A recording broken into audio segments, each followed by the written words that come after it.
et bienvenue dans cette nouvelle vidéo. Aujourd'hui je viens pour vous parler de films, pour faire un point film, un petit point série aussi, pour voir où j'en suis avec qu'est-ce que j'ai regardé, qu'est-ce que je suis en train de regarder.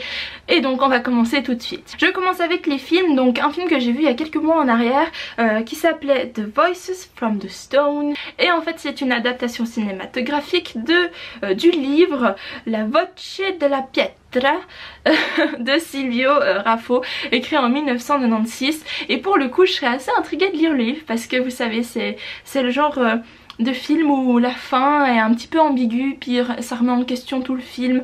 Donc franchement, j'aimerais bien voir comment ça a été fait dans le livre. En gros, on suit l'histoire d'une gouvernante qui vient s'occuper d'un enfant qui, après la mort de sa mère, est devenu muet. Donc elle essaie de le refaire parler et tout ça. Sauf qu'il y a peut-être une raison pour laquelle il est muet. Il y a aussi une histoire justement de voix qui sortent des pierres de la maison, qui est une assez belle maison un peu perdue dans la forêt. Et franchement le film est très beau, les décors sont magnifiques, l'environnement aussi, et puis donc c'est vraiment bien pensé, mais j'ai toujours pas compris la fin par contre.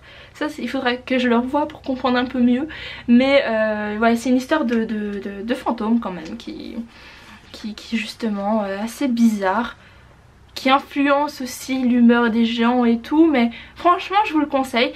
Je l'ai pas trouvé excellent, mais si vous l'avez vu ou si vous le regardez, n'hésitez pas à commenter en dessous parce que je suis bien curieuse de savoir ce que vous en avez pensé. Ensuite on va passer à des films que j'ai vraiment adoré pour le coup. Il y a le film Gerald's Game, donc Jessie, qui est l'adaptation du livre de Stephen King, Jessie. Ces derniers temps Netflix se lâche avec les adaptations de Stephen King.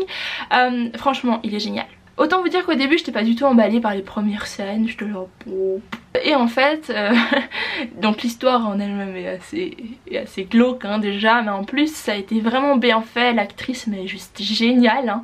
Elle interprète super bien la panique et le désespoir et les... et tout. Non franchement c'est vraiment bien fait, donc je vous encourage à aller le voir, que vous ayez lu le livre ou pas. Ça parle d'une femme qui avec son mari vont dans une maison où ils ont l'habitude d'aller pendant des week-ends et tout ça. Et en fait son mari décide de la menotter au lit hein, pour l'exciter un petit peu, et puis au final ça va mal tourner hein, parce que je sais pas si ça spoil si je dis ça ou pas. Je pense pas, parce que c'est tout au début hein. Il fait une espèce de crise cardiaque ou je sais pas quoi, et il tombe du lit et il est mort apparemment. Et le truc c'est que l'autre elle est toujours menottée au lit, donc c'est un petit peu compliqué pour elle de s'en sortir, surtout que personne n'habite les environs. Les domestiques sont partis pour toute la semaine ou je ne sais pas combien de temps, donc elle est un petit peu embêtée. En plus la porte est restée ouverte, il y a des chiens errants, je vous laisse imaginer la suite hein. Ensuite un film alors que j'ai vu dans le cadre de mon cours de cinéma et qui franchement a été une révélation, qui est un gros classique et tout ça, c'est Citizen Kane par Orson Welles. Et j'ai adoré, c'est vraiment le film qui est un gros classique et tout, mais on comprend pourquoi, parce qu'il y a plein de choses qui sont inédites pour le cinéma de l'époque. Et j'ai vraiment adoré. Moi ça m'a fait un petit peu penser à Gatsby, vous savez, enfin un petit peu hein, dans le sens où il y a cet homme qui est hyper riche et tout ça, et tout le monde a des points de vue différents sur lui, et donc nous-mêmes en tant que spectateurs on doit se faire un point de vue, mais vient en fait le regard des autres. Et ça raconte un petit peu son histoire parce que au tout début du film il meurt en disant Rosebud, et puis la question en fait pendant tout le film c'est qu'est-ce qu'est Rosebud, est-ce que c'est une personne, un objet ou autre, et ben jusqu'à la fin on a envie de savoir ce que c'était et quelle signification ça avait. Et franchement pour le coup c'est de nouveau les décors et tout ça, c'est vraiment hyper bien fait. Et franchement si vous aimez Gatsby, j'ai une amie qui a dit que ça lui a fait penser à J. Edgar quelque chose, vous savez, avec Leonardo DiCaprio. Donc voilà, c'est vraiment dans ce sens là où il y a l'histoire de quelqu'un de très connu, très riche, très puissant, et on essaie de comprendre en fait quelle est sa réelle personnalité. Et en plus de ça il y a un bon mystère, on a envie de savoir ce que c'est ce Rosebud, je vous le conseille, les yeux fermés. On va passer aux séries maintenant que je regarde, ou d'abord que j'ai fini de regarder. J'ai vu Big Little Lies avec Nicole Kidman, Shailene Woodley, Reese Witherspoon, je sais plus comment ça se prononce. Cette histoire est juste dingue. On suit l'histoire de ces femmes, sont pas banales parce qu'elles ont quand même une vie assez bonne, hein. Enfin ça dépend pour qui. Et il y a un truc qui se passe depuis le début, on sait qu'il y a un truc qui s'est passé parce qu'on voit les gens se faire interroger dans un poste de police et tout, mais on sait pas quoi. Et ça, mais jusqu'à la dernière demi-heure de la saison. Et franchement tout ce suspense et tout, c'est vraiment bien fait, ça nous pousse à continuer. En plus de ça, il n'y a pas que le suspense, mais il y a les actrices qui sont excellentes, il y a leur propre histoire de chaque côté qui est vraiment intéressante, qui pose des problèmes assez communs, sur lesquels on peut s'identifier assez facilement. Enfin ça dépend lesquels, hein. Je dis pas tout, hein, parce que sinon ce serait un peu compliqué, hein, si tout le monde subissait ça. Donc non, c'est vraiment quelque chose qui est vraiment bien fait, qui est pas tiré par les cheveux, qui sont des situations qui peuvent se passer et tout ça.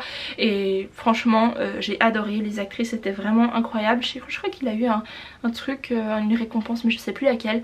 Et moi je pense que j'ai surtout été influencée parce que j'adore les actrices, du coup j'étais contente de les voir toutes ensemble. Enfin bref, je vous le conseille si vous avez envie d'une série qui est pas trop longue, hein. Je refais 10 épisodes et puis qui est vraiment super. En plus la bande son est juste incroyable parce que il y a la fille d'une des actrices, enfin un des personnages qui écoute tout le temps de la musique, qui fait des playlists et tout ça. Puis du coup ils ont mis sur Spotify la playlist de la série qui a des musiques mais juste excellentes. Donc en plus de ça, n'hésitez pas à aller voir leur playlist. Ensuite, comme autre série, j'ai commencé donc The Leftovers, qui parle en fait d'une population, enfin ça se concentre sur une petite ville, mais apparemment ça s'est passé dans tout ce qui est, enfin dans tous les autres pays. Et en fait il y a 3% de la population qui disparaît, genre comme ça, pouf pouf pouf, et personne ne sait pourquoi et comment elles ont disparu, hein, pourquoi c'était cette personne et pas une autre, mais voilà, c'est un fait. Ils n'ont pas pu trouver d'autres explications parce que les gens ont disparu du jour au lendemain en 2 secondes. Donc forcément dans une société, quand on ne peut pas expliquer un problème, et ben les gens vont essayer de trouver des explications par eux-mêmes. Et ça va faire des sectes d'un côté, des espèces de clans d'un autre, des gens qui ont des idéologies qui vont influencer les autres. Voilà, ce concept de secte est très exploité et tout. Puis forcément ça fait des tensions, il y a des choses qui sont... des problèmes qui se créent en plus. Donc franchement c'est assez intéressant. Et en plus c'est vraiment bien fait, les acteurs sont super. Ils sont pas très connus mais franchement j'ai beaucoup aimé. J'ai pas encore fini mais en plus il y a déjà une saison 2, donc je me réjouis de voir ce que ça va donner.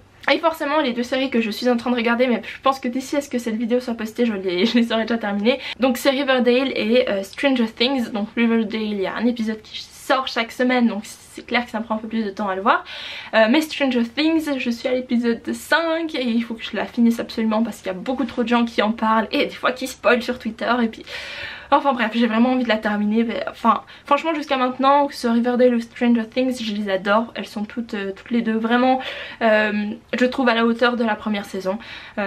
Surtout Stranger Things, ils trouvent encore des moyens de nous étonner et tout ça. J'aime trop la partie où ils sont en Ghostbusters, c'est trop cool. Mais petit souci, je sais pas pourquoi, mais je supporte pas Eleven. Je ne la supporte pas. Je sais pas pourquoi, mais bon. Sinon les autres personnages, je les adore, ils sont trop chouettes.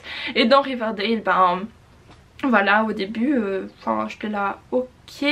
Alors là c'est un peu tiré par les cheveux, mais pourquoi pas. Moi je dis pourquoi pas. Donc voilà, c'est tout pour cette vidéo, j'espère qu'elle vous a plu. Je sais que je parle beaucoup, hein, mais je suis assez spontanée hein, dans ces vidéos comme vous le savez. N'hésitez pas à la partager et puis à me suivre sur les réseaux sociaux, que ce soit Twitter, Instagram comme d'habitude, à vous abonner à la chaîne. En attendant je vous fais plein de bisous et je vous dis à très bientôt, bye.